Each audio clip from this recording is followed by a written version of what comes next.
அப்ப லூக்கா 15:1 என்ன சொல்லுகிறது? சகல ஆயக்காரரும் பாவிகளும் அவருடைய வசனங்களை கேட்கும்படி அவரிடத்தில் வந்து சேர்ந்தார்கள். எல்லாரும் சொல்லுங்க, வந்து சேர்ந்தார்கள். எல்லாரும் சொல்லுங்க, நான் தைரியமாய் வருவேன். சொல்லுங்க, நான் தைரியமாய் வருவேன். இரண்டாவது சொல்லுங்க, நான் பெற்றுக்கொள்வேன். ஆமீன். மூணாவது சொல்லுங்க, யாரும் தடுக்க முடியாது. நாலாவது சொல்லுங்க, தடுத்தாலும் தகப்பன் கேட்க மாட்டார். இந்த 4 காரியங்களை தான் இன்றைக்கு உங்களோடு கூட நான் பேச போகிறேன். ஆமீன். கவனிக்கிறீங்களா? எல்லாரும் மீண்டும் சொல்லுங்க, நான் தைரியமாய் வருவேன். என் தேவனிடத்துல, என் தகப்பனிடத்துல நான் தைரியமாய் வருவேன். ஆமீன். இரண்டாவது சொல்லுங்க, நான் பெற்றுக்கொள்வேன். எங்க அப்பாட்ட இருந்து நான் வாங்கி கொள்வேன். ஆமீன். என் தேவனிடத்துல இருந்து. எல்லாரும் சொல்லுங்க, என் தகப்பனாகிய தேவனிடத்துல இருந்து நான் பெற்றுக்கொள்வேன். ஆமீன். மூன்றாவது சொல்லுங்க, யாருமே எனக்குரிய நன்மைகளை, எனக்குரிய ஆசீர்வாதங்களை, எனக்குரிய உயர்வுகளை, எனக்குரிய மேன்மைகளை தடுத்து நிறுத்த முடியாது.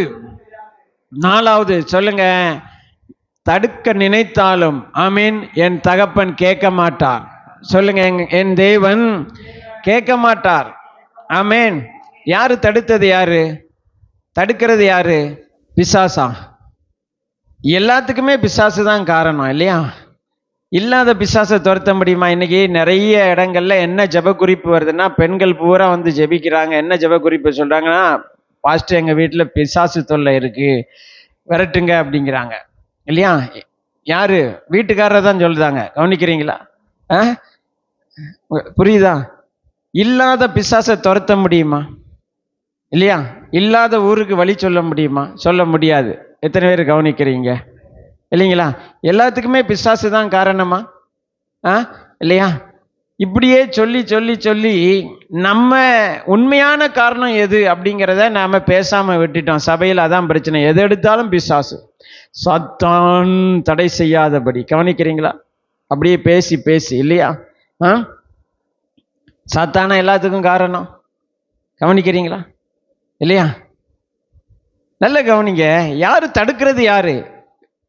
வேதம் அழகாக சொல்லுகிறது, தடுக்கிறதும் ஆசீர்வாதம் கொடுக்க கூடாதும் ஆசீர்வாதம் கிடைக்க கூடாது என்று நினைக்கிறவன் மூத்த குமாரன். நினைச்சவன் யாரு? மூத்த குமாரன் இல்லையா? அந்த மூத்த குமாரன் என்பது இங்க யாரு அப்படின்னா, லூக்கா 15:2 சொல்லுகிறது,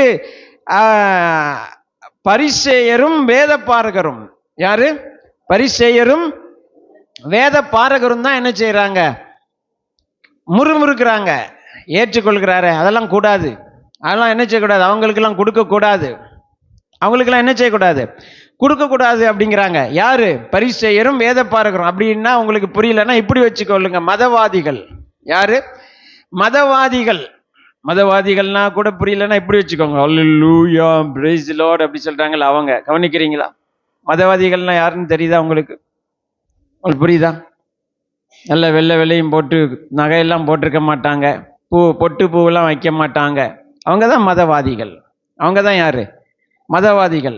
வேதம் என்ன சொல்லுகிறது? புறம்பான அலங்காரம் உங்களுக்கு அலங்காரம் ஆயிராமல் உள்ளான அலங்காரமே அலங்காரமா இருக்கணும்னு சொல்லியிருக்குது. அது எதை குறித்து சொல்லியிருக்கு தெரியுமா? வெளியில வெள்ளை வெள்ளை போடுறாங்களா, அதைத்தான் சொல்லியிருக்கு.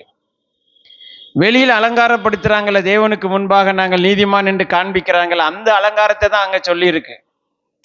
வெளியில நல்ல வெள்ளை ட்ரெஸ் எல்லாம் போட்டு பிரைஸ் தி லார்ட் ஹalleluya அப்படி சொல்லுவாங்க, மீசையெல்லாம் எடுத்திருப்பாங்க, அப்புறம் பொட்டு பூ வைக்க மாட்டாங்க, நகை போட மாட்டாங்க, ஒரு மாதிரி அழுகாட்சியா இருப்பாங்க. எல்லாம் பார்த்துருக்கிறீங்களா? அது வெளிப்புறமான ஆவிக்குரிய அலங்காரம். வெளிப்புறமான என்னது? அவர்கள் உள்ளமோ எப்படி இருக்கிறது என்று வேதம் சொல்லுகிறது, வெள்ளையடிக்கப்பட்ட கல்லறை மாதிரி இருக்குதான். கல்லறையெல்லாம் சில கல்லறையை பார்த்துருக்கீங்களா? நம்ம ஊர்களெல்லாம் அப்படி கிடையாது. நீங்கள் கன்னியாகுமரி சைடு சில ஊர்கள் எல்லாம் போனீங்கன்னா கல்லறையை மார்பிளில் கட்டி வச்சிருப்பான். தாஜ்மஹால் என்னது? தாஜ்மஹால் கல்லறை தான். தாஜ்மஹால் என்பது என்னது? அது ஒரு கல்லறை. வெளியே எப்படி இருக்கு? உலக அதிசயத்தில் ஒன்றாக பயங்கரமாக கட்டி வச்சிருக்கேன். அதை தோண்டி உள்ள எடுத்தா மும்தாஜுடைய எலும்பு கூடும் மண்டை ஓடும் இருக்கும். கவனிக்கிறீங்களா? அதான் அவர் சொல்றாரு, வெளியே அலங்காரமா இருக்கு, உள்ள எப்படி இருக்கு?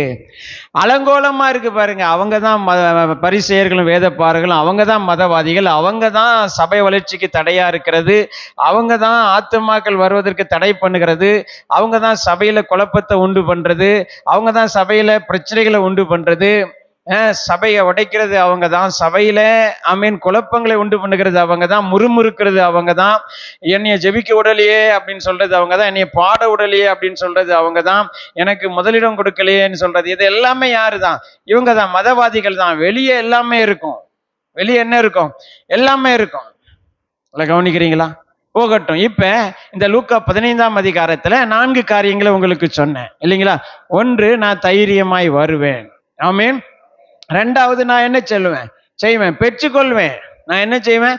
பெற்றுக்கொள்வேன். 3வது, யாரும் நான் பெற்றுக்கொள்வதை தடுக்க முடியாது. 4வது, எங்க அப்பா அதை கேட்கவே மாட்டா. ஆமீன் சொல்லுங்க. என் தகப்பன் அதை என்ன செய்ய மாட்டாரு? கேட்கவே மாட்டார். இந்த கதையில நீங்க பார்க்க போறீங்க. ஆமீன். சின்ன பையன் உள்ள வந்துட்டான், பெரிய மகன் வெளியே நின்னுட்டான். கவனிக்கிறீங்களா? சின்ன பையன் என்ன செஞ்சிட்டார்? உள்ள வந்துட்டாரு. இந்த கதையே இளைய குமாரனை பற்றிய கதை கிடையாது. இந்த கதையே மூத்த குமாரனை பற்றிய கதை. மூத்த குமாரர்கள் திருந்த வேண்டும் என்பதற்காக சொல்லப்பட்ட கதை தான். அதனாலதான் லூக்கா 15:1-2 வாசிக்க சொன்னேன். கவனிக்கிறீங்களா? லூக்கா 15:1-2 பாருங்க, பாவிகளும் மாயக்காரர்களும் தேவனிடத்துல வந்து சேர்ந்தார்கள் எழுதப்பட்டிருக்குல்ல. அந்த வந்து சேர்ந்தார்கள் என்ற வார்த்தை ஆங்கிலத்திலும் கிரேக்க வார்த்தையில நீங்க வாசிச்சீங்கன்னா மிகவும் நெருக்கமாக வந்தார்கள் எழுதப்பட்டிருக்கிறது. கவனிக்கிறீங்களா? இதுல மிகப்பெரிய உள்ளான அர்த்தம் இருக்கிறது. என்ன அர்த்தம் அப்படின்னா, பேதுரு இருக்கிறார் இல்லையா, அவருடைய படகுல ஆண்டவர் அற்புதம் செய்தார், திரளான மீன்களை பிடிக்கும்படி செய்தார். செய்த பிறகு பேதுரு வந்து ஆண்டவர் இயேசுவின் பாதத்துல விழுந்து சொல்லுகிறான், ஆண்டவரே, நான் பாவியான மனுஷன், நீர் என்னை விட்டு தூரம் போக வேண்டும் என்று சொல்லுகிறான். அதற்கு காரணம் என்னன்னா, சில பேரெல்லாம் வரக்கூடாது அப்படிங்கிற தடைகள் அன்றைக்கு இருந்தது. கவனிக்கிறீங்களா? சில பேரெல்லாம் இங்க வரக்கூடாது, இதை செய்யக்கூடாது, சில பேரெல்லாம் என்ன செய்யக்கூடாது? வேதத்தை எடுக்கக்கூடாது, சில பேரோடெல்லாம் ஆண்டவர் பேச மாட்டாரு, சிலர்கள் எல்லாம் பாவிகள் என்ற முத்திரை கொடுத்தப்பட்டிருந்தது. அவன் பாவின்னு சொல்றது வந்து தன்னுடைய கெட்ட நடக்கையை அவன் சொல்லல, பாவி என்று பிறரால். கவனிக்கிறீங்களா? இந்த குரூப் எல்லாம் பாவிகள், இந்த குரூப் எல்லாம் ஆகாதவர்கள், இந்த குரூப் எல்லாம் வரக்கூடாதவர்கள் என்று அன்றைக்கு தேவாலயத்துக்குள்ளும், கவனிக்கிறீங்களா, தேவனிடத்தில் வருவதற்கும் தகுதியற்றவர்கள் என்று முத்திரை குத்தப்பட்டிருந்தார்கள். ஒரு காலத்துல நம்ம ஊர்லயும் அப்படிதான் இருந்துச்சு. சாமி, நீங்களாம் எங்க வீட்டுக்கு வரலாமா? அப்படி வார்த்தையை கேட்டிருக்கீங்களா? சாமி, நீங்களாம் எங்களை தொடலாமா, தொட்டு பேசுறீங்களே அப்படின்னு சொல்லி கேள்விப்பட்டிருக்கீங்களா? இல்லையா? ஏன்னா இவர்களெல்லாம் இதுக்கு தகுதி இல்லாதவர்கள், உள்ள வரக்கூடாதவர்கள் அப்படின்னு ஒரு கூட்டத்தாரால முத்திரை குத்தப்பட்டு வைத்திருந்தார்கள். அதுபோல அன்றைக்கும் ஒரு கூட்டத்தாரை, தேவனிடத்தில் இவர்கள் வருவதற்கு தகுதி இல்லாதவர்கள், தேவனிடத்துல வந்து தேவனிடத்துல நன்மையை பெற்றுக்கொள்ள தகுதி இல்லாதவர்கள், தேவன் இவங்களுக்கெல்லாம் கொடுக்க மாட்டார் அப்படின்னு சொல்லி சொல்லி சொல்லி காலங்காலமாக அவங்களுக்கெல்லாம் அதெல்லாம் அவங்க மனசுல அதை வச்சு, நாங்க தான், பிரைஸ் தி லார்ட், ஹல்லேலூயா, நாங்க தான் யாரு? நாங்க தான் தகுதியானவர்கள், கர்த்தர் எங்களுக்கு தான் செய்வார், ஆமென். என்ன, நாங்க தான் நகையெல்லாம் கலட்டியிருக்கோம், நாங்கெல்லாம் பொட்டு வைக்கல, நாங்கெல்லாம் பூவை, நாங்கெல்லாம் ஒழுங்கா இருக்கிறோம், நாங்கெல்லாம் என்ன செய்கிறோம்? ஞாயிற்றுக்கிழமையான கையில பைபிள் எடுத்துட்டு போகிறோம், ஆமென், ஸ்தோத்திரம் பண்ணுகிறோம், எங்களுக்கு தான் என்ன உண்டு? கவனிக்கிறீங்களா? உங்களுக்கெல்லாம் அது கிடையாதுன்னு முத்திரை குத்தப்பட்ட ஒரு கூட்டத்தார் அன்றைக்கு இருந்தார்கள். கவனிக்கிறீங்களா? எத்தனை பேர் கவனிக்கிறீங்க? அவங்களுடைய மனசிலே, எத்தனை பேர் கவனிக்கிறீங்க? அவங்களுடைய மனசிலேயே அவங்களே அப்படி நினைக்கிற அளவுக்கு அந்த போதகம் பதிந்து விட்டது. அப்ப அதையெல்லாம் அதெல்லாம் உடைத்து, அதையெல்லாம் தகர்த்து எரிந்து, இல்ல நம்ம போகலாம், ஒரு மனுஷன் யாரோ வித்தியாசமா போதிக்கிறாரு, வந்திருக்கிறாரு, எருசலேமுக்கு வர்றாரு, எரிகோவுக்கு வர்றாரு, பெத்தானியாவுக்கு போறாரு, அங்க போறாரு, குஷ்டரோகியை தொடுறாரு, பேதுருவின் வீட்டுக்குள்ள போறாரு, படகுல ஏறி போதிக்கிறாரு, ஒரு வித்தியாசமான ஒரு போதகர், ஒரு தீர்க்கதரிசி ஒருத்தர் வந்திருக்கிறாரியா, நம்ம ஊர்ல, நம்ம நாட்டுல தோண்டி இருக்கிறாரு. அவர் என்ன செய்யறாரு? எல்லாரையும் தொட்டு தொட்டு பேசுறாரு. அல்லேலூயா. கவனிக்கிறீங்களா? அவர் எல்லாரும் வீட்டுக்குள்ளேயும் போய் போதகம் பண்றாரு. கவனிக்கிறீங்களா? எத்தனை பேர் கவனிக்கிறீங்க? 12 வருஷமா குஷ்டரோகியா இருந்த பொம்பளை தொட்டா கூட அவர் ஒன்னும் சொல்ல மாட்டேங்கிறாரு. கவனிக்கிறீங்களா? பாவி, விபச்சாரி, வேசி என்று பாருங்க, வாழ்க்கை சீரழிந்த ஒரு பெண்ணு வந்து அவ காலில் பரிமள தைலத்தை ஊற்றி காலை தொட்டு தொட்டு என்ன செய்யறா, தடவுறா. அதை அவர் அனுமதி கொடுக்கிறாரியா. இப்படி எந்த மனுஷன், எந்த தீர்க்கதரிசி இருந்தான், எந்த தெய்வ மனிதன் இருந்தான்? எல்லாரும் என்னன்னு சொல்லுவான், அங்க குத்துயிரும் கொலையுருமாக கல்லர் கையினால் அகப்பட்டு ஒரு மனுஷன் செத்தா கூட என்ன செய்வான், விலகிலாம் போவான் ஆசாரியன், விலகிலாம் போவான் லேவியன். கவனிக்கிறீங்களா? எத்தனை பேர் கவனிக்கிறீங்க இல்லையா? கல்லர் கையில் அகப்பட்டு அவன் செத்தா கூட பரவாயில்ல, ஆனா நான் அவனை தொற்றக்கூடாது, நான் அவனை என்ன செஞ்சிடக்கூடாது, தொற்றக்கூடாது. நான் அவனுக்கு என்ன செஞ்சிடக்கூடாது, திராட்சை ரசம் எண்ணெயும் வார்த்தி அவனுக்கு மருந்து போட்டக்கூடாது.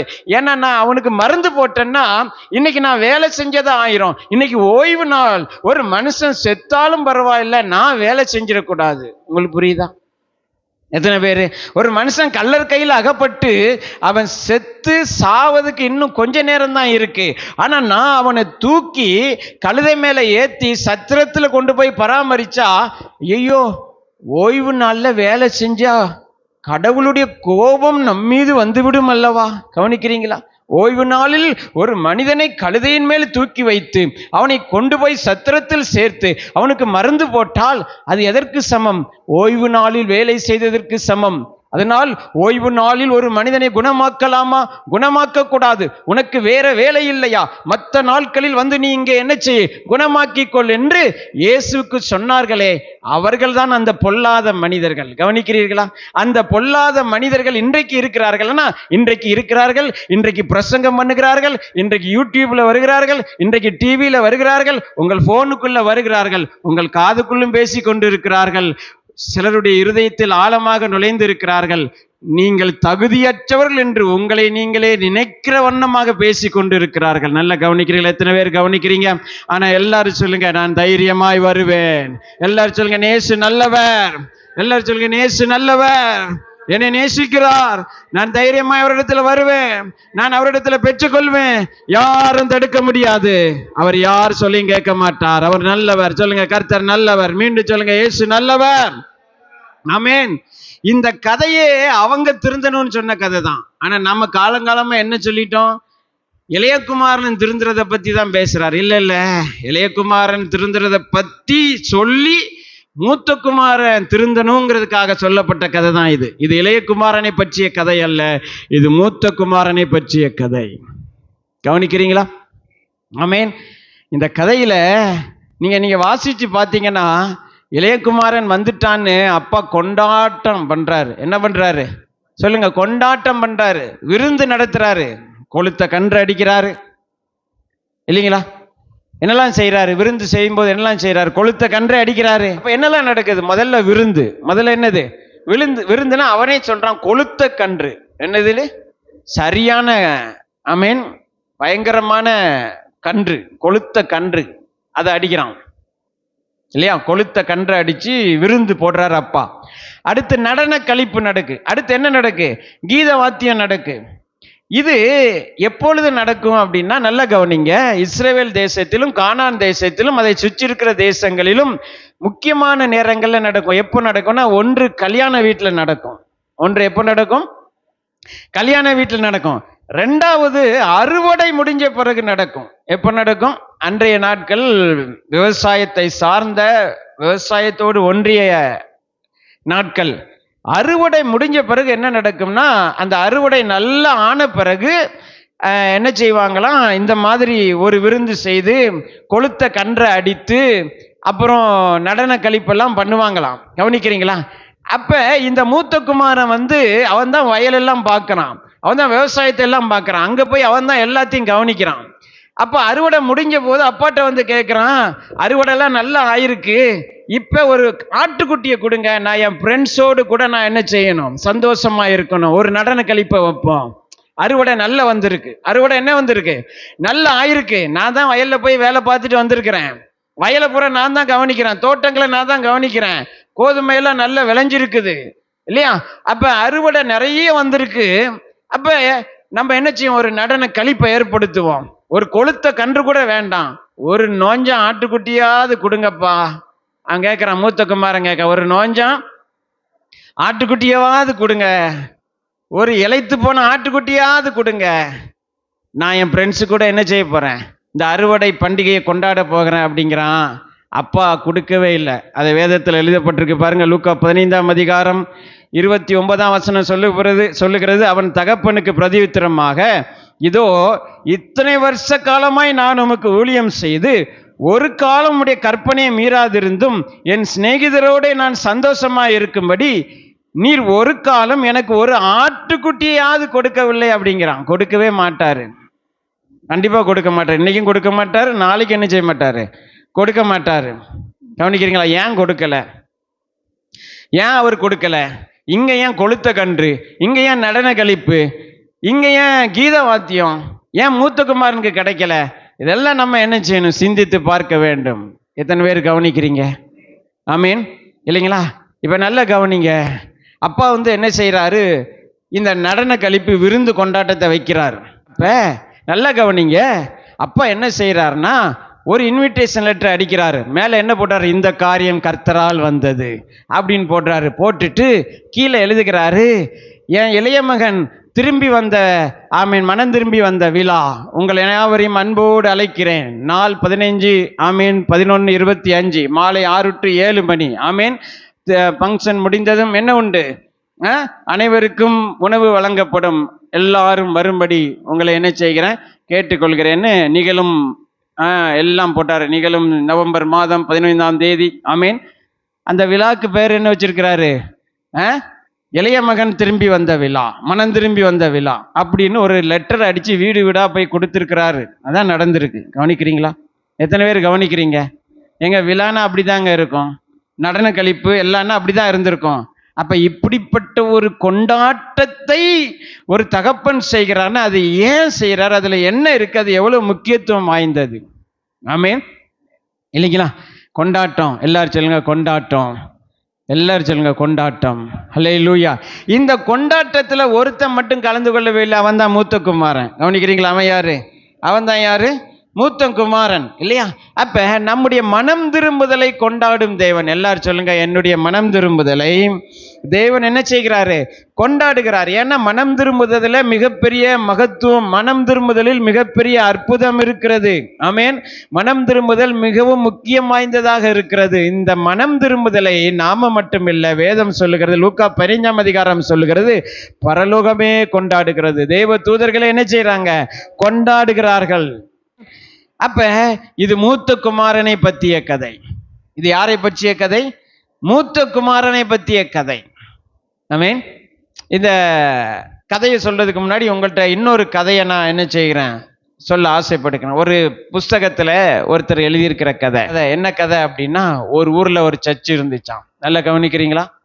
அப்ப அந்த ஊர்ல திடீர்னு எக்காலம் ஊதி எல்லாம் சத்தம்லாம் வந்துச்சு, ஏசு வருகிறார், எல்லாரும் புறப்படுங்கள் அப்படின்ட்டாங்களாம். புறப்பட்டு எல்லாரும் அப்ப புறப்பட்டு வந்துட்டாங்க. சர்ச்சில் இருக்கிற எல்லாரும், பாஸ்டர் முதற்கொண்டு எல்லாரும் புறப்பட்டாங்களாம். பஸ், பெரிய பஸ் நிக்குது, எல்லாரையும் பஸ்ல ஏத்திட்டாங்க. ஒருத்தர் கூட இறக்கல. அப்பமே உள்ளுக்குள்ள பேச்சு, செலப்புலன்னு பேச்சு கேக்கு. அவன் வர்றான் பாரு, இவன் வர்றான் பாரு, பஸ்ஸில் அவனெல்லாம் ஏற்றிருக்காங்க பாருன்னு உள்ளுக்குள்ள என்ன கேக்கு, அப்பமே சத்தம் கேட்கறது. நேர எங்க போய் பஸ் போய் நிக்குது, பரலோகத்துக்கு வெளியில கேட்ல நிக்குது. கேட்ல நின்ன உடனே எல்லாரையும் வரிசையா நில்லுங்க அப்படிங்கிறாங்களாம். வரிசையா நின்ன உடனே அங்க வாசல்ல பேதுரு நிக்கிறாரு. பேதுருட்ட போய் எல்லாரும் என்ன செய்யணும், பேசிட்டே இருக்கிறாங்க. ஒவ்வொருத்தரா வரிசையா போய் பேசுறாங்க. பேசணுன்னே பேதுரு இங்க அனுப்புறாரு, போங்க நீங்க எந்த பஸ்ல ஏறுங்கிறாரு. ஒரு சிலரை இந்த பஸ்ல ஏறுங்க அப்படிங்கிற ரெண்டா பிரிக்கிறாரு. பேதுரு என்ன செய்யறாரு, ரெண்டா பிரிக்கிறாரு. பாஸ்டர் ஒரு குரூப் எல்லாம் என்ன செய்யுது, இந்த பஸ் ஃபுல்லா நிறையுது, பஸ் ஃபுல்லா என்ன செய்யுது, நிறையுது. அவங்க எதிர்பார்த்த மாதிரியே நடக்குது. இந்த குரூப் எல்லாம் இங்க பிரியுது. யாரெல்லாம் பஸ்ல ஏறக்கூடாதுன்னு நினைச்சாங்களோ அவங்கெல்லாம் ஒரு குரூப்பா பிரிகிறாங்க. யாரெல்லாம் அப்படி அவங்க நினைச்சாங்களோ, ஓஹோ பெரிய ஆட்கள் நினைச்சாங்களோ, அவங்கெல்லாம் ஒரு பக்கமா ஏறுறாங்க. அந்த பஸ் நிறைஞ்சிடுச்சு. இந்த பஸ்ல கொஞ்சம் பேர் இருக்கிறாங்க. கவனிக்கிறீங்களா? பஸ் நேர புறப்பட்டது போகுது. பாஸ்டர் எல்லாம் இருக்கிறாங்க, மகா பரிசுத்தவான்கள்லாம் அதில் இருக்கிறாங்க. எல்லாம் பஸ் நேர கிளம்பி போகுது. நேர போய் அடுத்த ஸ்டாப் நிற்கிது, நரகத்தின் வாசல்ல நிற்கி. அப்போ எல்லாரும் ஒரே கூக்குரல் எடுத்தாங்க, ஐயா டிரைவரு தப்பா கொண்டு வந்துட்டீர் ஐயா, பஸ்ஸை ரூட்டை மாத்திட்டீர் அப்படின்னு சொல்லும்போது, இல்லை இல்லை கரெக்டாக தான் கொண்டு வந்திருக்கேன். இல்லையே நாங்கள் இப்படி இங்கே வரணும்னு சொல்லலையே, இல்லையா? நாங்கள் வேற எல்லா இடத்துக்கு போகணுன்னு சொன்னோம் அவர்கிட்ட. அவர் கேட்டார் எங்கிட்ட. என்ன கேட்டார் அப்படின்னு டிரைவர் கேட்டானா. பேதுரு கேட்டார், சில விஷயங்களை கேட்டார். நீங்கள் என்ன சொன்னீங்க? ஆமாம் நாங்கள் சொன்னோம். என்ன சொன்னீங்க? நாங்கள் சொன்னோம் நாங்கள் பரலோகத்துக்கு போகணும். ஆமீன். எங்களுக்கு என்ன இருக்கு?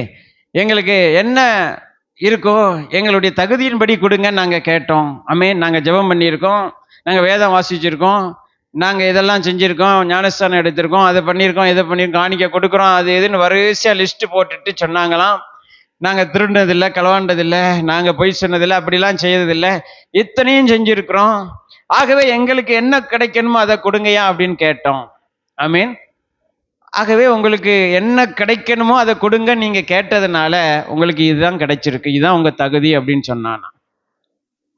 அப்ப அவங்க என்ன கேட்டாங்க? அவங்க என்ன கேட்டாங்கன்னா, ஐயா எங்களுக்கு உங்க இரக்கத்தின்படி கொடுங்கன்னு கேட்டாங்க. எங்க தகுதியின்படி கொடுக்காதீங்க, எங்களுக்கு தகுதி இல்லை. அவங்க என்ன கேட்டாங்களாம்? அந்த பஸ்ஸில் ஏறினவங்க என்ன கேட்டாங்க? எங்களுக்கு எங்க தகுதியின்படி கொடுக்காதீங்க, உங்க இரக்கத்தின்படி கொடுங்கன்னு கேட்டாங்க. ஸோ அவங்க கேட்டதை அவங்களுக்கு கொடுத்துருக்கிறாரு. உங்களுக்கு நீங்கள் கேட்டதை உங்களுக்கு என்ன செஞ்சுருக்கிறாரு? கொடுத்துருக்கிறாரு. நல்லா கவனிக்கிறீங்களா? எத்தனை பேர் கவனிக்கிறீங்க? நம்ம எல்லாம் எங்களுக்கு இதுதான் எங்கள் தகுதியின்படி எங்களுக்கு தாங்கன்னு சொன்னால் எல்லாருமே எங்கே தான் போகணும்? எல்லாரும் எங்கே தான் போகணும்? நரகத்துக்கு தான் போகணும். கவனிக்கிறீங்களா? அதுதான் இவன் கேட்குறான், என் தகுதியின்படி எனக்கு கொடுங்க, ஒரு ஆட்டுக்குட்டியாவது கொடுங்க அப்படின்னு என்ன செய்கிறான்? கேட்குறான். எவனும் எந்த மனுஷனும் எனக்கு இதை கொடுங்க என் தகுதியின்படின்னு கேட்டால் அங்கே கிடைக்காது என்பதற்காக தான் இந்த கதையில் இதை சொல்லி வைத்திருக்கிறார். உங்களுக்கு புரியுதா? அவன் என்ன கேட்குறான்? இத்தனை வருஷ காலம் நான் நமக்கு ஊழியம் செய்து எனக்கு ஒரு ஆட்டுக்குட்டியாவது நீ என்ன செய்யலை, கொடுக்கலன்னா கொடுக்க மாட்டார். ஏன்னா அவன் என்ன கேட்குறான்னா, நான் வேலை செஞ்சேன், என் தகுதிக்கு என்ன உண்டோ அதை கொடுங்கன்னு கேட்குறான். கவனிக்கிறீங்களா? பஸ்ஸில் இருந்தவங்கெல்லாம் அதான் கேட்டாங்க, பரலோகத்துக்கு போகிறவங்களும் அதான் என்ன செஞ்சாங்க? கேட்டாங்க. பேதுரு கேட்கும்போது என்னங்க வேணும் அப்படின்னு கேட்கும்போது அவங்க கேட்டாங்களாம், இல்லை எங்கள் தகுதிக்கு என்ன கிடைக்கணுமோ அதை கொடுங்கன்னு கேட்டாங்களே. ஏன்னா இங்கே ஊரில் நிறைய கதையெல்லாம் கேட்டிருப்பாங்க போல. இவன் தகுதிக்கு பரலோகத்தில் 4 மாடி கட்டடம்னு ஒருத்தர் பிரசங்கம் பண்ணியிருக்கிறாரு. இவன் தகுதிக்கு இவன் சர்ச்சுக்கு ரெகுலராக வர்றான், இவனுக்கெல்லாம் பரலோகத்தில் முத்தாலு செஞ்ச வீடு கிடைக்கும்னு அவர் இன்னொருத்தர் பிரசங்கம் பண்ணியிருக்கிறாரு. கவனிக்கிறீங்களா? அவங்கெல்லாம் சர்ச்சுக்கு வரவே இல்லைங்க, அவங்கெல்லாம் ஒழுங்கா ஜபத்துக்கு வர்றதில்லை, அவங்களுக்கெல்லாம் குடிசை வீடு கிடைக்கும்னு என்ன செஞ்சிருக்கிறாரு? பிரசங்கம் பண்ணியிருக்கிறாரு. இந்த பிரசங்கத்தை மனசுல வச்சுட்டு அங்க போய் என்ன செஞ்சிருக்காங்க? கேட்டிருக்கிறாங்க, எங்க தகுதிக்கு தகுந்ததை கொடுங்கன்னு. எங்களுக்கு 4 மாடி அப்பார்ட்மெண்ட் கிடைக்கும்னு நினைச்சிருக்காங்க. நேர நரகத்துக்கு அனுப்பிட்டாரு. எங்க அனுப்பிட்டாரு? ஏன்னா தகுதியின்படி செய்யணும் அப்படின்னா நம்ம எல்லாருக்குமே எதுதாங்க தகுதி? நரகம்தான் தகுதி. ஆனால் இயேசு கிறிஸ்துவின் ரத்தத்துக்காக நன்றி சொல்வோம். ஹல்லேலூயா.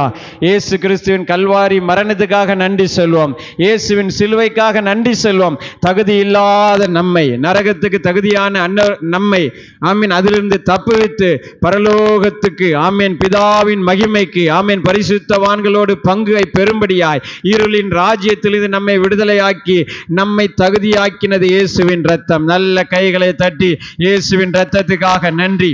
என்னை தகுதிப்படுத்திய இயேசுவின் ரத்தம். எல்லாரும் சொல்லுங்க, பரலோகத்துக்கு என்னை தகுதிப்படுத்தியது இயேசுவின் ரத்தம்.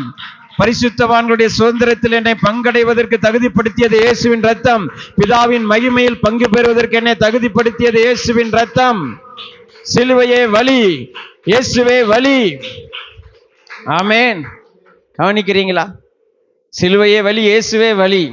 சிலர் சொல்றாங்க, இயேசு இல்லாம நாங்க நேரடியா போறோம். அப்படி போக முடியாது, நேரடியாக போக முடியாதுங்க. நேரடியாக யாருமே எங்கே போக முடியாது? பரலோகத்துக்கும் பிதாவிடத்துக்கு தேவனிடத்துக்கு போக முடியாது. ஏன் போக முடியாதுன்னா, நம்ம நேரடியாக போகும்போது நம்முடைய தகுதியை பார்க்கிறார். இயேசுவின் மூலமாய் போகும்போது இயேசுவின் இரத்தத்தை பார்க்கிறார், சிலுவை மரணத்தை பார்க்கிறார், நம்முடைய பாடுகள் எல்லாம் அவர் சுமந்து கொண்டதை அதை பார்க்கிறார். அப்ப அங்க நம்முடைய தகுதி வேலை செய்யல, நம்முடைய தகுதியை அவர் பார்க்கல. இரக்கம் அங்கே வேலை செய்கிறது, கிருபை வேலை செய்கிறது. ஆமீன் சொல்லுங்க. நான் கிருபையினாலே பெற்றுக்கொள். எல்லாரும் சொல்லுங்க, நான் கிருபையினாலே பெற்றுக்கொள்வேன். கொளுத்த கன்றை பெற்றுக்கொள்வேன். எல்லாரும் சொல்லுங்க, நான் கிருபையினாலே கொளுத்த கன்றை பெற்றுக்கொள்வேன். ஆமீன். மோதிரத்தை பெற்றுக்கொள்வேன், உயர்ந்த வஸ்திரத்தை பெற்றுக்கொள்வேன், பாதரட்சைகளை பெற்றுக்கொள்வேன், ஆடுவேன், பாடுவேன், நடனம் ஆடுவேன், சந்தோஷமா இருப்பேன், பெற்றுக்கொள்வேன். எல்லாரும் சொல்லுங்க, பெற்றுக்கொள்வேன். சொல்லுங்க, பெற்றுக்கொள்வேன். ஆமென். எதுவுமே இல்லை. அவன் என்ன கேட்குறான், என் தகுதி அப்படி கேட்டானா? இல்லை. இளையகுமார் ஏதாவது கேட்டானா? என் தகுதிக்கு கொடுங்கப்பான்னு கேட்டானா? கேட்டான்.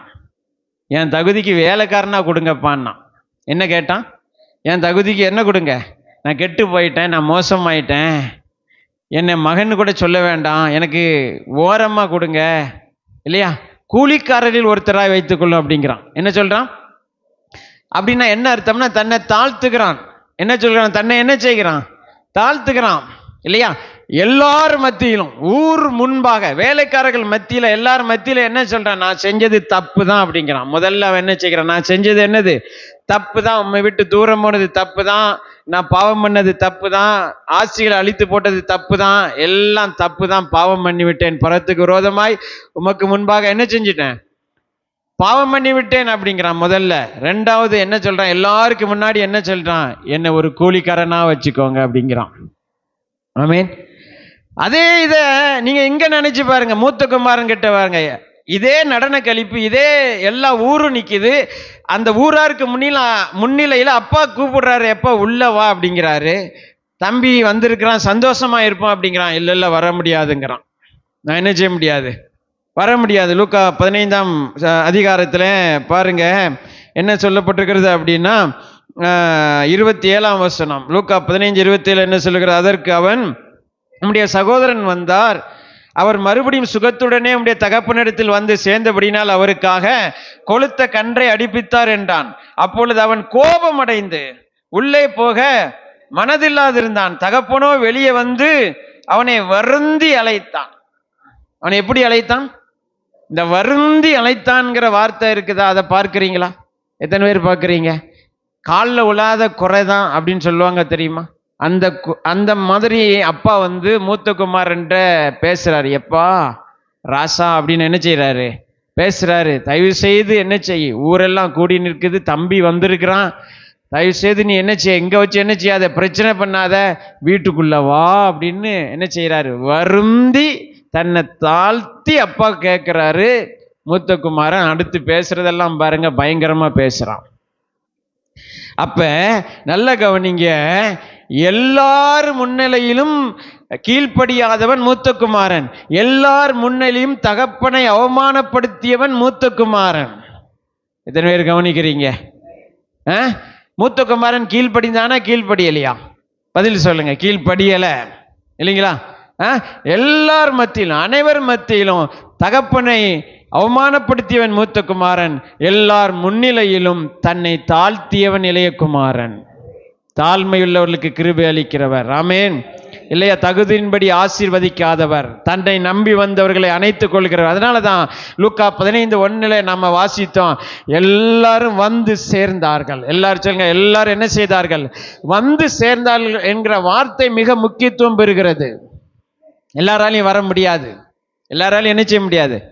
ஏன்னா அப்படி போதிச்சு போதிச்சு போதிச்சு அப்படி நினைக்க வச்சு ஐயோ நான்லாம் வர தகுதி இல்லாதவன், நான்லாம் அவர்கிட்ட வரக்கூடாது, என் பேச்சையெல்லாம் ஆண்டவர் கேட்க மாட்டார், என் ஜெபத்தையெல்லாம் ஆண்டவர் என்ன செய்ய மாட்டார், அதெல்லாம் அவங்களுக்கு தான் உரியது அப்படின்னு அந்த மனநிலைமையை உருவாக்கி வச்சிருக்காங்க. பார்த்தீங்களா? நீங்களாம் ஊழியம் பண்ணக்கூடாது, ஆரோனை போல அழைக்கப்பட்டால் ஒழிய இந்த பிரசங்க பீடத்தில் நீங்கள் ஏறக்கூடாது, ஏறினால் காலை துண்டித்து போடுவார், இங்கே தொடக்கூடாது. கவனிக்கிறீங்களா? இதை என்ன செய்யக்கூடாது?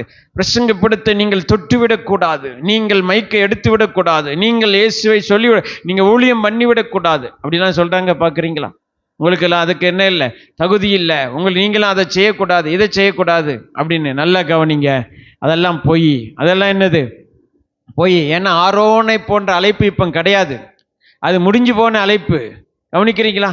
இப்ப மெல்கிசேதேக்கின் முறைமையின்படி அழைக்கப்பட்ட பிரதான ஆசாரியர் தான் நமக்கு இருக்கிறார். ஆமென் சொல்லுங்க.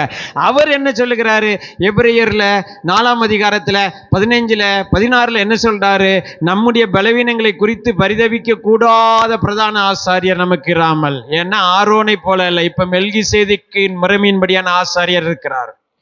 ஆரோனுடைய முறைமையின்படினா நம்ம வர முடியாது. கவனிக்க, அந்த முறையை ஓச்சிட்டாரு ஆண்டவர், அது தேவையில்லாதன்ட்டார். கவனிக்கிறீங்களா? இப்ப அவர் என்ன சொல்றாரு? இந்த பிரதான ஆசாரியர் என்ன சொல்றாரு? ஆதலால் நீங்கள் இரக்கத்தை பெறவும். ஆமீன். சகாயம் செய்யும் கிருபையை அடையவும் தைரியமாக, எல்லாரும் சொல்லுங்க, தைரியமாக நீங்கள் கிருபாசன தண்டையில் வர கடவீர்கள். ஆமீன். நான் வருவேன், தைரியமாய் வருவேன். எல்லாரும் சொல்லுங்க, தைரியமாய் வருவேன். ஆமீன். எபிரேயர் 10ஆம் அதிகாரம். ஆமீன். எது நமக்கு தைரியத்தை கொடுக்கிறது? ஆண்டவருடைய இரக்கம் நமக்கு தைரியத்தை கொடுக்கிறது. ஆமீன். எது நமக்கு தைரியத்தை கொடுக்கிறது? ஆண்டவருடைய அன்பு நமக்கு தைரியத்தை கொடுக்கிறது. எது நமக்கு தைரியத்தை கொடுக்கிறது? இயேசு கிறிஸ்துவின் சிந்தப்பட்ட ரத்தம் நமக்கு என்னத்தை கொடுக்கிறது? தைரியத்தையும் வெற்றியும் கொடுக்கிறது. எபிரேயர் 10ஆம் அதிகாரத்துல 19ஆம் வசனம் என்ன சொல்லுகிறது பாருங்க, வாசிக்க கேட்போம். எபிரேயர் 10ஆம் அதிகாரத்தில் 19ஆம் வசனம் சொல்லுகிறது, ஆகையால். எல்லாரும் சொல்லுங்க, ஆகையால். எல்லாரும் சொல்லுங்க, ஆகையால் என்கிற வார்த்தை முக்கியத்துவம் பெறுகிறது. எது முக்கியத்துவம் பெறுகிறது? ஆகையால் என்ற வார்த்தை. ஆகையால் என்னன்னா, அதற்கு முன்னாடி இருக்கிறதெல்லாம் கவனிங்கன்னு சொல்றாரு. ஆமீன். ஆகையால் என்ன அர்த்தம்? இதெல்லாம் நடந்திருக்கிறதுனால அப்படிங்கிறாரு. எதெல்லாம் நடந்திருக்கு அப்படின்னா, எபிரேயர் 10ஆம் அதிகாரத்துல சொல்றாரு, இயேசு பாருங்க, அவர் பலியானார். அதெல்லாம் எபிரேயர் 10ஆம் அதிகாரத்துல சொல்லப்பட்டிருக்கிறது. ஆமீன். 10ஆம் வசனம், எபிரேயர் 10:10 சொல்லுகிறது, இயேசு கிறிஸ்துவினுடைய சரீரம் ஒரே தரம் பலியிடப்பட்டதினால் அந்த சித்தத்தின்படி நாம் பரிசுத்தமாக்கப்பட்டிருக்கிறோம். எல்லாரும் சொல்லுங்க, நான் பரிசுத்தமாக்கப்பட்டிருக்கிறேன். ஆமீன். எதனால் பரிசுத்தமாக்கப்பட்டிருக்கிறேன்? இந்த வசனத்தின்படி இயேசுவின் சரீரம் எனக்காக பலியிடப்பட்டதினால் நான் என்ன ஆக்கப்பட்டிருக்கிறேன்? பரிசுத்தமாக்கப்பட்டிருக்கிறேன். அப்ப பரிசுத்தம் தான் தேவனிடத்துல வருவதற்கு தகுதியானால் எனக்கு தகுதி இருக்கிறது. எல்லாரும் சொல்லுங்க, இயேசுவின் சரீரம் ஒரே தரம் பலியிடப்பட்டதினால் அந்த சித்தத்தின்படி நாம் பரிசுத்தமாக்கப்பட்டிருக்கிறோம் என்று வேதம் சொல்லுகிறபடியினால் பரிசுத்தம் தகுதியாய் இருக்குமானால் எனக்கு தகுதி உண்டு. நான் தகுதியாக்கப்பட்டிருக்கிறேன்.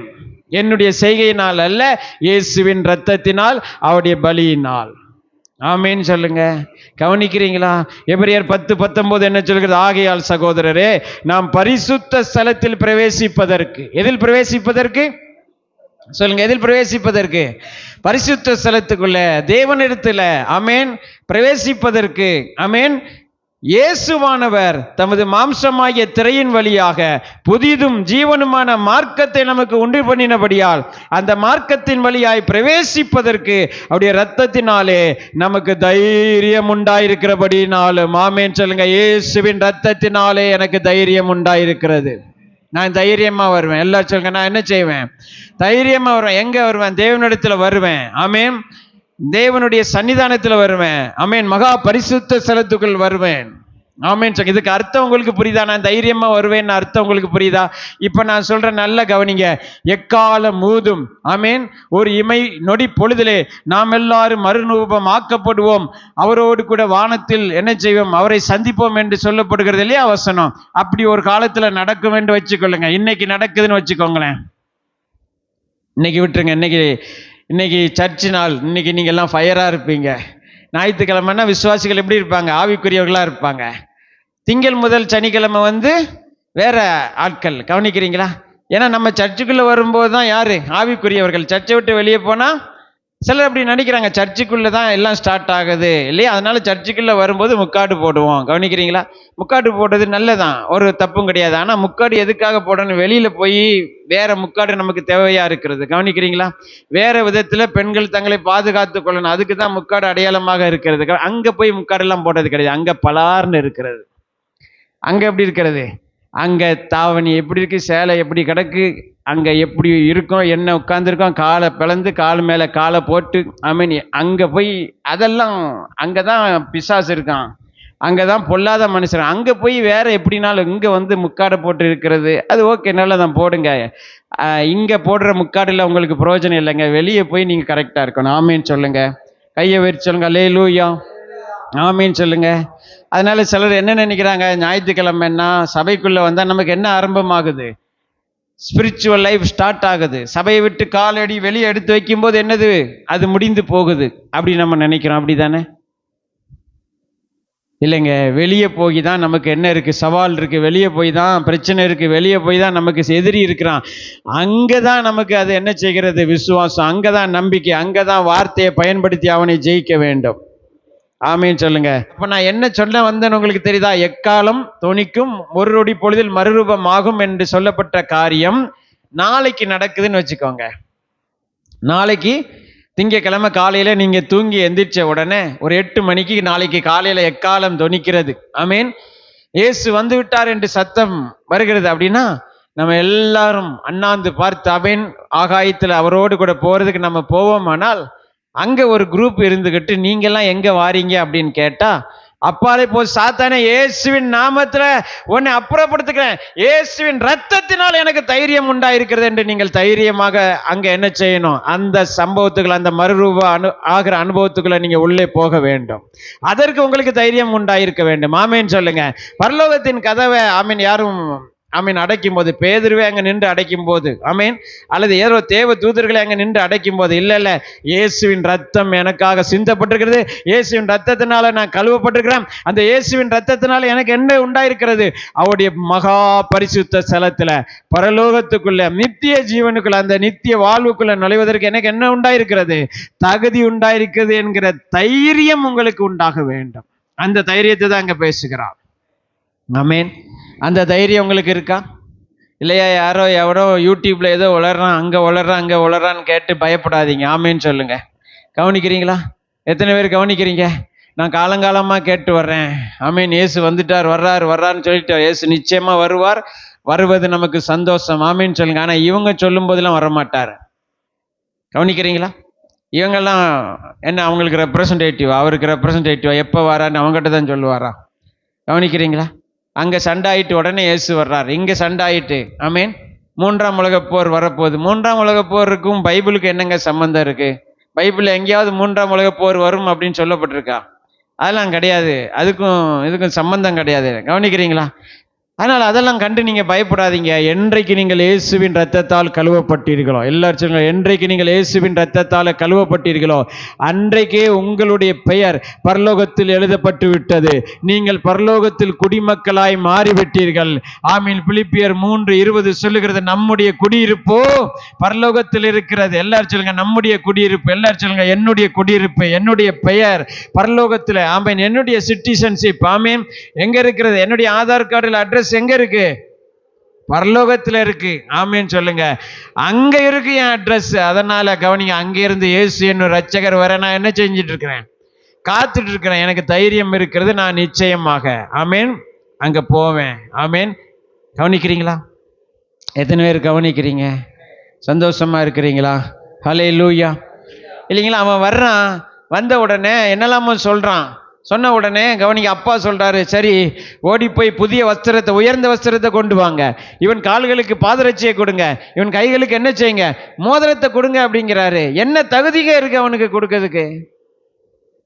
என்ன தகுதி இருக்கு அவனுக்கு அப்படின்னு ஒரு குரூப் வெளியே இருந்து கேட்டாலும் கவனிங்க, அவனுக்கு எல்லா தகுதியும் இருக்கு. ஆமீன் சொல்லுங்க. ஏன்னா தகுதியின்படி அவனுக்கு கிடைக்கல, இப்ப இரக்கத்தின்படி கிடைக்குது. ஆமீன் சொல்லுங்க. ஏன்னா தகுதியின்படி அவன் கேட்கல, எனக்கு இறங்குங்கப்பான்னு சொல்லி கேட்கிறான். கவனிக்கிறீங்களா? நான் இதை செஞ்சுட்டேன், எனக்கு இதை தாங்க, நான் பகலெல்லாம் வேலை பார்த்தேன், வயக்காட்டுல உழுது வேலை பார்த்தேன். கவனிக்கிறீங்களா? ஒரு காலம் சொல்ல மீறவில்லை. கவனிக்கிறீங்களா? லூக்கா 15ஆம் அதிகாரத்துல 29ஆம் வசனத்துல சொல்றாரு இல்ல, நான் இத்தனை வருஷ காலம் உமக்கு ஊழியம் செய்து உடைய பேச்சையெல்லாம் நான் கீழ்ப்படிஞ்சு இருந்தோம், நீர் ஒரு காலம் எனக்கு என்ன செய்யல, ஒரு ஆட்டுக்குட்டியாவது கொடுக்கலன்னா கொடுக்க மாட்டாரு. ஏன் கொடுக்க மாட்டார்னா அவர் மோசமானவரா கிடையாது. அங்க நமக்கு ஒன்றை சொல்லி தருகிறார், ஒரு காரியத்தை நமக்கு புரிய வைக்கிறார். என்ன புரிய வைக்கிறார்னா, என் தகுதியின்படி கொடுங்கன்னு சொன்னா, தகுதியின்படி நமக்கு கிடைக்க வேண்டியது தண்டனையும் தீர்ப்பும் நரகமும் தான் கிடைக்க வேண்டியது இருக்கிறது. அவமானம் தான் கிடைக்கணும். கவனிக்கிறீங்களா? அந்த அளவுக்காங்க நம்ம தகுதி ஆயிட்டோம். ஆண்டவர்கிட்ட போய் என் தகுதி தந்தால கொடுங்கன்னு கேட்கிற அளவுக்காங்க நம்ம அந்த அளவுக்கு என்ன செஞ்சிட்டோம்? இளைய குமாரன் தன்னை தாழ்த்தினான், மூத்த குமாரன் என்ன செஞ்சான்? எனக்கு என் தகுதிக்கு என்ன உண்டோ அதை கொடுங்க, நான் பகலெல்லாம் வேலை செய்கிறேன், வயலெல்லாம் நான் தான் பார்க்குறேன், உம்முடைய பேச்செல்லாம் நான் தான் கேட்குறேன். ஆமீன். பேச்செல்லாம் நான் தான் என்ன செய்கிறேன்? கேட்குறேன்னு சொல்லிக்கிட்டே கேட்காம நின்றவன் தான் இவன். இல்லையா? பேச்செல்லாம் கேட்குறேன் அப்படின்னு சொல்கிறானா இல்லையா? லூக்கா 15:29 வாசிங்க. அதில் என்ன சொல்கிறான் பாருங்க, பொய் சொல்கிறான். என்ன சொல்கிறான் பாருங்க, லூக்கா 15:29 அவன் தகப்பனுக்கு பிரதியுத்தரமாக, இதோ இத்தனை வருஷ காலமாய் நான் உமக்கு ஊழியம் செய்து ஒரு காலம் உம்முடைய கற்பனையை மீறாதிருந்துன்னு சொல்றானா? இப்பதான் அவர் கேட்டாரு, வருந்தி அழைச்சாரு, உள்ள வான்னாரு. அதுக்கு கீழ்ப்படிஞ்சானா? கீழ்ப்படியல. கீழ்ப்படியாத அடுத்த நிமிஷமே என்ன சொல்றான்? நான் எல்லாத்தையும் கீழ்ப்படுகிறேங்கிறான். அப்ப என்ன பொய்? அபாண்ட பொய்யா தெரியுதா? ஆனா இதுல ஒரு பிரச்சனை இருக்கு. என்ன பிரச்சனை தெரியுமா? இந்த மாதிரி பாவத்துல சிக்கி இருக்கிறவங்களுக்கு தங்கள் பாவிகள் என்பதே தெரியாதபடி கண்கள் அடைக்கப்பட்டிருக்கும். கீழ்ப்படிய பெரிய பெரிய காரியங்கள்லாம் அவங்களுக்கு பாருங்க தெரியாது. தங்கள் வாழ்க்கையை கெடுக்கிறது, நாசமாக்குறது, தேவ இரக்கத்தை விட்டு பிரித்து இருப்பது, இதெல்லாம் அவங்களுக்கு என்ன செய்யாது. சிலர் என்ன நினைக்கிறாங்கன்னா, சில தப்புகள் மட்டும்தான் தேவனை விட்டு பிரிக்கும்னு நினைக்கிறாங்க. கவனிக்கிறீங்களா? சில தப்புகள் தான் கீழ்ப்படியாதது, மற்றதெல்லாம் அதெல்லாம் கீழ்ப்படியாத அந்த லிஸ்ட்ல சேராது அப்படிங்கிறாங்க. ஆமீன். உங்களுக்கு புரியுதா? அதெல்லாம் எதில் சேராது? மாமியார் மருகள் சண்டையெல்லாம் அதில் சேராது பிரதர், அதெல்லாம் சேர்க்காதீங்க, அதெல்லாம் அதில் சேராது. குடிக்கிறது அந்த மாதிரி தான் இந்த லிஸ்ட்டில் சேரும். கவனிக்கிறீங்களா? அதை இதில் என்ன செய்யாதீங்க, போடாதீங்க அப்படின்னு என்ன செய்கிறாங்க, சொல்கிறாங்க. வீட்டுக்காரருக்கு ஒரு நாளும் கீழ்ப்படிய மாட்டேன், அதெல்லாம் அந்த லிஸ்ட்டில் என்ன செய்யாது, சேராது. ஆனால் பீடி குடிக்கிறது மற்றதெல்லாம் என்ன செய்யும், பாவ லிஸ்ட்டில் சேரும் அப்படிங்கிறாங்க. நல்லா கவனிக்கிறீங்களா? இவங்க கண்கள் என்ன செய்யணும், திறக்கப்பட வேண்டும். ஆமீன். அப்ப இப்போ நல்லா கவனிங்க. நான் பெற்றுக்கொள்வேன். எல்லாரும் சொல்லுங்க, நான் பெற்றுக்கொள்வேன். ரெண்டாவது என்னது? நான் பெற்றுக்கொள்வேன். ஆமீன் சொல்லுங்க. ஆமீன். ஒன்று, எனக்கு தகுதி படி இல்லை. ஆமீன். அவருடைய கிருபையின்படி நான் பெற்றுக்கொள்வேன். எல்லாரும் சொல்லுங்க, தகுதியின்படி அல்ல, கிருபையின்படி பெற்றுக்கொள்வேன். ஒரு உதாரணத்தை சொல்றாரு மத்தேயு எழுதின சுவிசேஷத்துல. அதாவது ஒரு மனுஷன் தன்னுடைய திராட்சை தோட்டத்துக்கு வேலை செய்யும்படி ஆட்களை என்ன செய்தானாம், கூலி அமர்த்த போனானாம். போகும்போது அப்படி வெளியில் ரோட்டில் உட்காந்துருப்பாங்க, யாராவது வேலை கொடுப்பாங்களா அப்படின்னு. அப்போ போகும்போது காலையிலே போகிறான், 9 மணிக்கே போய் ஒரு குரூப்பை கூப்பிட்டு வர்றான். வேலை பார்த்துட்டு இருக்காங்க அவங்க, திராட்சை தோட்டத்தில் வேலை பார்க்குறாங்க. அப்புறம் 11 மணிக்கு போய் இன்னும் கொஞ்சம் ஆட்களை கூப்பிட்டு வர்றான், அவங்களும் அதே தோட்டத்தில் வேலை பார்க்குறாங்க. அப்புறம் சாயங்காலம் 3 மணிக்கு போய் இன்னும் கொஞ்சம் பேரை பார்க்குறாங்க, அவங்களும் சும்மா அங்கே ரோட்டில் பொழுத போக்கிட்டு இருக்கிறாங்க வேலை செய்யாமல். நீங்கள் ஏன்பா இப்படி பொழுத போக்கிட்டு இருக்கீங்க, மத்தியானம் 3 மணி ஆயிடுச்சு, என் தோட்டத்தில் கொஞ்சம் வேலை இருக்குது வாங்கன்னு அவங்களையும் கூப்பிட்டு வர்றான். கூட்டிகிட்டு வேலை பார்க்குறாங்க. அப்போ 6 மணி ஆன பிறகு எல்லாருக்கும் சம்பளம் கொடுக்குறான். எல்லாருக்குமே சம்பளம் பேசி தான் கூப்பிட்டு வர்றான். காலையில் 9 மணிக்கு வந்தவனுக்கு இவ்வளோ சம்பளம்னு பேசி கூப்பிட்டு வர்றான், 1 ரூபா அல்லது 1 துட்டுன்னு பேசிட்டு வர்றான். அப்போ சாயங்காலம் 6 மணிக்கு சம்பளம் கொடுக்கும்போது வரிசையாக நிற்க வைக்கிறாங்க. முதல்ல யார் வர்றாங்கன்னா, 3 மணிக்கு வேலைக்கு சேர்ந்தவங்க வர்றாங்க. அவங்களுக்கு சம்பளத்தை கொடுக்குறான். எவ்வளோ கொடுக்குறான்னா 1 ரூபா 1 துட்டை கொடுக்குறான். அப்போ காலையில் 9 மணிக்கே வந்தவங்க அங்கே பின்னாடி இருந்து என்ன செய்கிறாங்கன்னா, ஆஹா 3 மணிக்கே வந்தவங்களுக்கு என்ன கிடைக்குது, 1 ரூபா கிடைக்குன்னா நமக்கு அப்போ டபுள் கிடைக்கும், ட்ரிபிள் கிடைக்கும்னு நினச்சிட்டாங்க. என்ன செய்கிறாங்க, இருக்கிறாங்க. அவங்க சம்பளம் வாங்கும்போது அவங்களுக்கும் 1 ரூபா தான் கொடுக்குறாரு. அப்போ ஒருத்தன் கேட்குறான், நாங்கள் பகலில் இருந்து வெயிலெல்லாம் கஷ்டப்பட்டு வேலை பார்க்குற எங்களை அவனுக்கு சமமாக்கினீரே அப்படின்னு கேட்குறான். எங்களுக்கு அவனுக்கு என்ன செய்தீர்? அப்போ அவர் சொல்கிறார், எஜமான் சொல்கிறாரு, உனக்கு நான் என்ன சம்பளம் பேசினேன், 1 ரூபா பேசினேனா, 1 துட்டு பேசினேனா, அதை உனக்கு கொடுத்தனா, உன்னுடையதை நீ வாங்கிட்டு போ, அவனுக்கு கொடுப்பது என்னுடைய விருப்பம். ஆமேன்னு சொல்லுங்க. அவனுக்கு கொடுப்பது யாருடைய விருப்பம்? என்னுடைய விருப்பம். நான் தயாளனா இருக்கிறபடினால். எல்லாரும் சொல்லுங்க, என் தேவன் தயாளர். எல்லாரும் சொல்லுங்க, என் தேவன் யாரு? தயாளம் உள்ளவர், தயாள குணம் உள்ளவர். ஹல்லேலூயா. எல்லாரும் சொல்லுங்க, என் தேவன், நான் நம்புகிற கர்த்தர், அவர் தயாள குணம் உள்ளவர். ஆமேன். அவர் சொல்றாரு, நான் தயாளனா இருக்கிறதுனால நீ வன்கண்ணனா இருக்கலாமா. ஆமேன். அப்ப இந்த கதையில அவர் என்ன சொல்ல வர்றாரு அப்படின்னா, இந்த காலையில் 9 மணிக்கே வேலைக்கு வந்தாங்கல்ல, அவங்க என்ன மனநிலைமைக்கு வர்றாங்க அப்படின்னா, பகலெல்லாம் வேலை பார்த்தோம், வெயிலில் கடந்தோம், நமக்கு கூட கிடைக்கும் அப்படின்னு சொல்றாங்க. ஆனால் இந்த 3 மணிக்கு வந்தாங்கல்ல வேலைக்கு, அவங்க சம்பளம் வாங்க வர்றாங்கல்ல, வரும்போது இந்த 2 பேருக்கும் உள்ள மனநிலைமை தான் அங்கே முக்கியம். அவங்க எப்படி வர்றாங்கன்னா, 3 மணிக்கு கூப்பிட்டு வந்திருக்கிறாரு, நம்ம ஏதோ கொஞ்சம் வேலை பார்த்துருக்குறோம், நமக்கு அவர் ராசா எஜமா மனசு வச்சு ஏதாவது தந்தா நல்லா இருக்கும் அப்படிங்கிற மனசோட வர்றாங்க. உங்களுக்கு புரியுதா? எத்தனை பேருக்கு புரியுது? ஆமீன். அப்ப அங்க கிருபை வேலை செய்கிறது.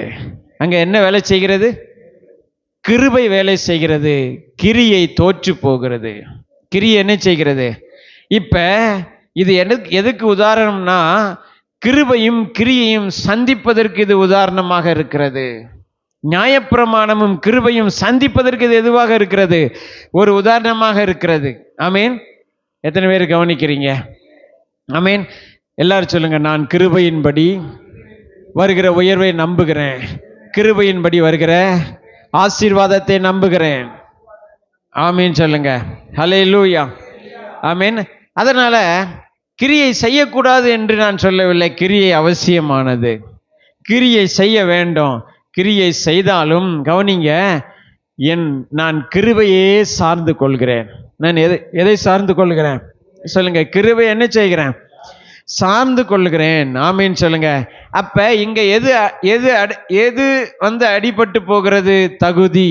தகுதி என்ன செய்கிறது? அடிபட்டு போகிறது.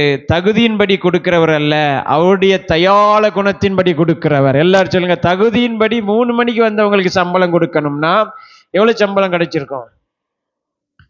கால் சம்பளம் தான் கிடைச்சிருக்கும். அங்க தகுதி வேலை செய்யல. எதுக்கு வேலை செய்யுது? அவருடைய இரக்கம். ஆமீன். அவருடைய கிருபை. எல்லாரும் சொல்லுங்க, நான் கிருபையை பற்றி கொள்கிறேன். எல்லாரும் சொல்லுங்க, நான் கிருபையை சார்ந்து கொள்கிறேன். கிருபையினால் வரும் உயர்வை நம்புகிறேன்.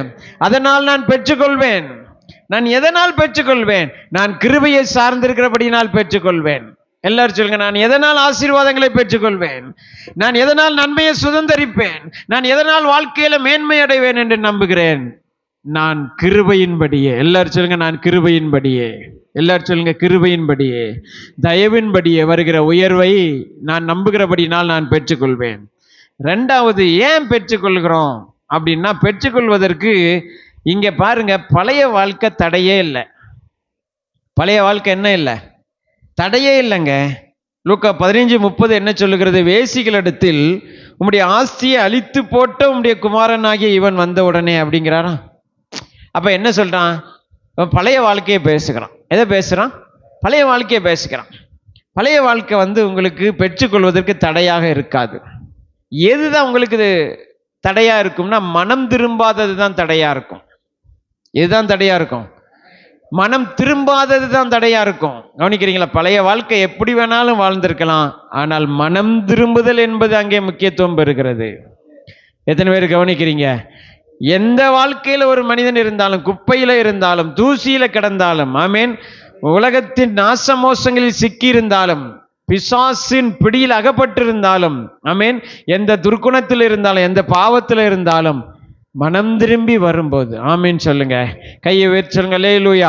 மனம் திரும்பி வரும்போது, ஆண்டவரே நீரே என் தஞ்சம் அப்பா, ஆண்டவரே உம்மிடத்துல நான் வந்திருக்கிறேன், ஆண்டவரே நீர் எனக்கு இறங்குவீர் என்று வந்திருக்கிறேன் என்று வரும்போது பாருங்க, பழச பேசவே மாட்டார். ஆமீன் சொல்லுங்க. அந்த பழைய வாழ்க்கை உனக்கு அப்படி இருந்துச்சுல்ல, அதனால உனக்கு கிடைக்காதுன்னு சொல்ல மாட்டார். கவனிக்கிறீங்களா? நீ அன்னைக்கு இப்படி செய்தல்ல, என் பேச்சை கேட்காம போனல்ல, அப்படி சொன்னாரா? தகப்பன் சொன்னாரா? சொத்தெல்லாம் பிரித்து வாங்கிட்டு போனிய, உனக்கு புத்தி வந்துச்சா? இப்போ மாதிரி புரிஞ்சுக்கிட்டியா நான் யாருன்னு தெரியுதா? அப்படிலாம் சொன்னாரா? சொல்லலையே. அவர் என்ன சொன்னார்? அவருக்கு ஒன்று தெரியும். லூக்கா 15:17 சொல்லுகிறது, அவனுக்கு புத்தி தெளிந்த போது அவருக்கு தெரியும், இவனுக்கு புத்தி தெளிஞ்சிட்டு. இவனுக்கு என்ன தெளிஞ்சிட்டு சொல்லுங்க? புத்தி தெளியணும். எல்லாரும் சொல்லுங்க, புத்தி தெளியணும். சொல்லுங்க, எல்லாரும் சொல்லுங்க, புத்தி தெளியணும். இளைய குமாரனுக்கு இல்லை, மூத்த குமாரனுக்கு. ஆமீன் சொல்லுங்க. இளைய குமாரனுக்கு தெளிஞ்சிட்டு பைபிள் சொல்லுது, அவனுக்கு புத்தி தெளிந்த போது.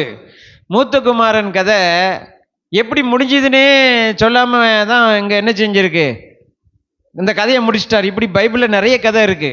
எப்படி முடிஞ்சதுன்னே தெரியாம முடிக்கிற கதைகள் பைபிளில் நிறைய இருக்கு. அதுல ஒன்று யோனாவின் கதை. யோனா நல்லா ஆயிட்டானான்னு தெரியாமலே அந்த புஸ்தகம் முடியும். யோனா சொல்லுவான், நான் சாகிற வரைக்கும் எரிச்சலாக இருக்கிறது நல்லது அப்படிம்மா. அப்புறம் ஆண்டவர் அவனுக்கு ஒரு பதில் சொல்லுவார். அப்புறம் யோனா திருந்தினானா வச்சானான்னு தெரியாமலே முடிஞ்சிடும். அது போல இந்த கதையும், மூத்த குமாரன் மனம் திருந்தினானா, புத்தி தெளிஞ்சுதான், அப்பாவுக்கு கீழ்ப்படியாமல் இருக்கிறோமே, இளைய குமாரனை ஏற்றுக்கொள்ளணுமே அப்படிங்கிற இதெல்லாம் அவனுக்கு நடந்துதான்னு தெரியாமலே இந்த கதையை முடிக்கிறது. கவனிக்கிறீங்களா? எத்தனை பேர் கவனிக்கிறீங்க? கையை உயர்த்தி சொல்லுங்க, அல்லேலூயா. ஆமீன். அப்ப அந்த வாழ்க்கை தடையில்லை. எல்லாரும் சொல்லுங்க, பழைய வாழ்க்கை என்ன கிடையாது? தடை கிடையாது. ஆமேன், ஆமேன். அது என்னை தகுதி இழக்க செய்யாது. ஆமேன். நான் மனம் திரும்பினபடியினால, எல்லாரும் சொல்லுங்க, நான் மனம் திரும்பினபடியினால, எனக்கு புத்தி தெளிந்தபடியினால, தேவனை அண்டி கொண்டபடியினால, அவரையே நான் சார்ந்து கொண்டபடியினால, இயேசுவே வழி என்று நான் வந்தபடியினால, அவரிடத்தில் நான் தஞ்சம் அடைந்தபடியினாலே அதுவே எனக்கு தகுதியாய் மாறிவிட்டது. ஆமீன் சொல்லுங்க. அதுவே எனக்கு என்னதாய் மாறிவிட்டது? ஆகவே நான் பெற்றுக்கொள்வேன். எல்லாரும் சொல்லுங்க, ஆகவே நான் என்ன செய்வேன்? பெற்றுக்கொள்வேன். ஆமீன் சொல்லுங்க. ஆமீன். அடுத்து மூணாவது, யாரும் தடுக்க முடியாது. யாரும் என்ன செய்ய முடியாது? சொல்லுங்க, எல்லாரும் சொல்லுங்க, யாரும் தடுக்க முடியாது. சொல்லுங்க, எல்லாரும் சொல்லுங்க, யாரும் என்னை தடுக்க முடியாது. யாரும் என் உயர்வை சொல்லுங்க தடுக்க முடியாது. யாரும் என் ஆசீர்வாதத்தை தடுக்க முடியாது. யாரும் என் பெருக்கத்தை தடுக்க முடியாது. யாரும் நான் சந்தோஷமா இருப்பதை தடுக்க முடியாது. யாரும் நான் பெருகுவதை தடுக்க முடியாது. ஒரே ஒருத்தரை தவிர. எல்லாரும் சொல்லுங்க, ஒரே ஒருத்தரை தவிர. அது நான் தான் அப்படின்னு சொல்லுங்க. எல்லாரும் சொல்லுங்க, அது யாரு தான்? நான் தான். என்னை தவிர வேற யாரும் என்னை என்ன செய்ய முடியாது? தடுக்க முடியாது. கவனிக்கிறீங்களா? உங்களை தடுப்பதற்கு இந்த உலகத்தில் எந்த சக்திக்கும், எந்த மனிதனுக்கும், எந்த பிசாசுக்கும் ஆண்டவர் இதுவரைக்கும் அதிகாரம் கொடுக்கல. கவனிக்கிறீங்களா? எந்த விசுவாசியையும் எந்த பிசாசும் என்ன செய்யல? ஊழியம் செய்யாதபடி கட்டி போடல. எந்த விசுவாசி, அதான் சொன்ன ஆரம்பத்தில் சொன்ன, எல்லாத்துக்கும் பிசாசை காரணமா சொல்லாதீங்கன்னு. எந்த பிசாசும் எந்த மகனையும் சர்ச்சுக்கு வர்றதை கட்டி போடல. கவனிக்கிறீங்களா?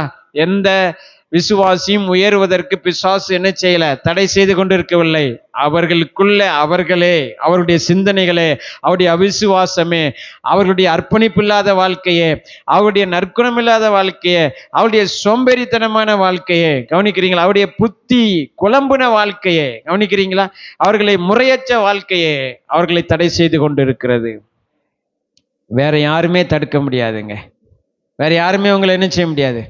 தடுக்கவே முடியாது. ஆமீன். தாவீதை தடுத்து பார்த்தார் அவங்க அண்ணன். ஆமீன். கோலியாத்து கூட போய் யுத்தம் பண்ணுவதை எல்லாரும் தடுத்து பார்த்தாங்க. சவுலும் தடுத்து பார்த்தாரு. நீ சின்ன பையன் அப்படின்னாரு. தடுக்கிறதுனா கையை பிடிச்சி நிறுத்துறது மட்டும் தடை இல்லைங்க, மனசுலேயே தடையை கொண்டு வரலாம். அப்படிதான் சவுல் பேசுறாரு. நீ பண்ண முடியாது, நீ சின்ன பையன், உனக்கு இவ்வளோ நாள் இதில் அனுபவம் இல்லை, இப்போ இதை இப்படியெல்லாம் பேசியும் என்ன செய்ய முடியும்? ஒரு மனுஷனை கெட்டி போட்டு தான் தடுக்கணுங்கிற இல்லைங்க, காதில் ஓதி ஆமீன் தப்பானதை பேசி என்ன செய்ய முடியும்? தடுக்க முடியும். அவளுக்கே புத்தி வரட்டும், அவனுக்கே புத்தி வரட்டும். ஆமீன். அப்படியெல்லாம் என்ன செய்யும்? சமாதானம் உண்டாகிறத தடுத்து வச்சிருப்பாங்க. கவனிக்கிறீங்களா? நீ போய் முதல்ல பேசாத, அவள் பேச விட்டும். ஆமீன். அவன் என்ன செய்யட்டும், முதல்ல அவன் வரட்டும். இப்படியெல்லாம் பாருங்க தடை பண்ணி வச்சிருப்பாங்க. நல்ல இந்த மாதிரி தடைகளை கவனிங்க, நல்லா கவனிக்கணும். அதை நம்ம உடைக்கணும். இந்த தடைகள் எங்கே தான் இருக்கு? நமக்குள்ளதான் இருக்குது. கவனிக்கிறீங்களா? எல்லாரும் சொல்லுங்க, யாரும் என்னை தடுக்க முடியாது. எல்லாரும் சொல்லுங்க, யாரும் என்னை ஏன் தடுக்க முடியாது? ஏன்னா எங்க அப்பாவை எனக்கு தெரியும். எல்லாரும் சொல்லுங்க, எங்க அப்பாவை எனக்கு, எங்கள் பரம தகப்பனை, என் தேவனை எனக்கு தெரியும். ஆமீன் சொல்லுங்க. எல்லாரும் சொல்லுங்க, யாரும் என்னை தடுக்க முடியாது. அதான் முதல்ல சொன்ன, இயேசுவின் ரத்தத்தினால் எனக்கு தைரியம் உண்டாயிருக்கிறது. எதனால எனக்கு தைரியம் உண்டாயிருக்கிறது? இயேசு கிறிஸ்துவின் ரத்தத்தினாலே. அடுத்து எனக்கு எங்க அப்பாவை பற்றி தெரியும். ஆமீன் சொல்லுங்க. எத்தனை பேருக்கு உங்க அப்பாவை பற்றி தெரியும்? நான் பேசுவது தேவனை பற்றி. எத்தனை பேருக்கு தேவனை பற்றி தெரியும்? அவர் நல்லவர் என்று எத்தனை பேருக்கு தெரியும்? உங்களுக்கு தெரியுமா? ஆமீன். தாவீது தன் சங்கீதத்தில் அடிக்கடி சொல்ற ஒரு வார்த்தை, கர்த்தர் நல்லவர், எனக்கு தெரியும் அப்படிங்கிறான். எனக்கு தெரியும் மட்டும் சொல்லலை, நான் ருசித்து பார்த்திருக்கிறேன் அப்படிங்கிறான். கர்த்தர் நல்லவர் என்பதை நீங்களும் என்ன செய்யுங்க? ருசித்து அனுபவிச்சு பாருங்க அப்படிங்கிறான். எனக்கு தெரியும் என் தேவன் நல்லவர். ஆமீன் சொல்லுங்க. அதனால என்ன செய்வேன்? நான் பெற்றுக்கொள்வேன். யாரும் தடுக்க முடியாது. தேவனை பற்றிய தெளிவான அறிவு, சத்தியத்தை அறிகிற அறிவு உங்களுக்கு உண்டாகும் போது, ஆமீன், உங்களை யாரும் தடுக்க முடியாது. அதனால தான் எபேசியர் 1ஆம் அதிகாரத்தில் பவுல் சொல்றாரு, உங்கள் மனக்கண்கள் திறக்கும்படி நான் வேண்டிக் கொள்கிறேன். உங்களுக்குள்ள யார் இருக்கிறா? உங்களுக்குள்ள நீங்க புதிதாக்கப்பட்ட மனுஷனுக்குள்ள என்ன வல்லமை இருக்கிறது? ஆமீன். உங்களுக்குள்ள என்னென்ன காரியங்களை கர்த்தர் வைத்திருக்கிறார்? ஆமீன். நீங்கள் என்னென்ன செய்ய முடியும் என்பதை நீங்கள் அறிந்து கொள்ளும் போது, அந்த கண்கள் திறக்கப்படும் போது நீங்கள் இப்படியே இருக்க மாட்டீர்கள். அதான் சொன்னேன், உங்களை தவிர வேற யாராலும் உங்களை தடுக்க முடியாது. ஆமென். கவனிக்கிறீங்களா? பிசாசு தடுக்கவே முடியாது, மனிதர்கள் தடுக்கவே முடியாது, ஊழியர்கள் தடுக்கவே முடியாது, உறவினர்கள் தடுக்கவே முடியாது, நண்பர்கள் தடுக்க முடியாது, எதிரிகளும் என்னை தடுக்க முடியாது. கவனிக்கிறீங்களா? என் தேவன் நல்லவர். எல்லாரும் சொல்லுங்க, அவர் என் பட்சத்தில் இருக்கிறார். என் உயர்வை அவர் விரும்புகிறார், என் நன்மையை அவர் விரும்புகிறார். எல்லாரும் சொல்லுங்க, என் ஆசீர்வாதத்தை அவர் விரும்புகிறார். நான் ஒருத்தன் தான் அதை விரும்பி நான் எந்திரிக்கிறதுக்கு தான் அவர் காத்திருக்கிறார். நான் என்ன செய்கிறேன்? 8:30 தான் எந்திக்கிறேன். 9 மணிக்கு பல்லு தேய்க்காம வேலைக்கு ஓடி போய் அங்கே போய் என்ன செய்கிறேன்? அங்கே போய் வேலை செய்கிறேன். நல்லா கவனிக்கிறீங்களா? நான் தான் படுக்கையே இன்பம்னு கிடக்கிறேன். நாளுக்கு நாள் பெருகுது. என்னது? உடம்பு. கவனிக்கிறீங்களா? நாளுக்கு நாள் பெருகுது. என்னது? ஆசீர்வாதமா? இல்லை, கடன். நாளுக்கு நாள் என்னது பெருகுது? என்னது? மேன்மையா? இல்லை, சுகர். கவனிக்கிறீங்களா? வியாதி. இதெல்லாம் நாளுக்கு நாள் என்ன செய்யுது? பிரஷர் நாளுக்கு நாள் கூடுது. ஆசீர்வாதம் அது நாளுக்கு நாள் என்ன செய்யுது? அது எங்கே இருக்குன்னே தெரியல, அந்த அளவுக்கு ஆகுது. கவனிக்கிறீங்களா? எத்தனை பேர் கவனிக்க? தம்பி கவனிக்கிறீங்களா? அப்போ யார் தான் எனக்கு தடையாக இருக்கா? சொல்லுங்கள், யார் தான் எனக்கு தடையாக இருக்கா? ஏங்க, நீ ஃபஸ்ட் ரேங்க் வாங்கிறதுக்கு உங்களை யாராவது தடுக்கிறாங்களா? தம்பி சொல்லுங்கள், தடுக்கிறாங்களா? இல்லைங்களா?